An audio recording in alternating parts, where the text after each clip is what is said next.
this video, I will show the difference between dashboard language setup and site interface translation. Let's learn how to set up your site language. To change the language of your dashboard, go to Dashboard,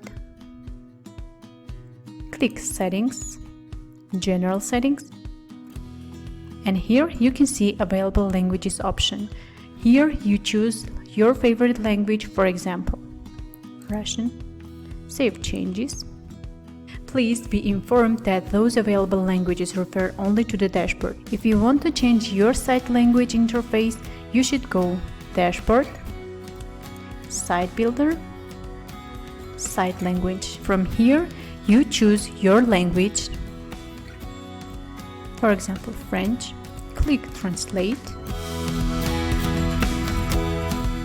You can see translated words and sentences.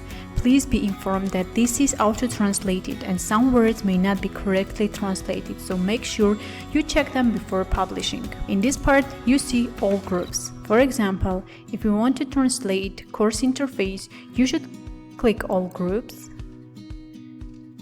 choose Courses, and here you can see the Courses section with its translations, and from here you start translating the words. For a quick search, you can use search bar, for example. In the left part, you see the actual word, and in the right, you can translate the word or sentence into your language. To translate the keys, simply click on the right bar and start typing your translation. And go to the next key. It is saving automatically, but in the end, don't forget to click Save to publish your translation.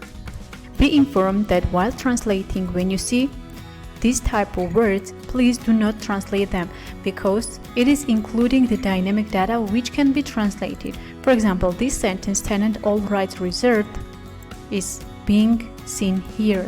So if you delete the word tenant, your website name won't be shown here. If you translate the words quickly, the system can't manage to save translation. When translating, please click outside of the text field, making sure that the word is translated. When translating, please not use long sentences where the key is a word or a short sentence. For example,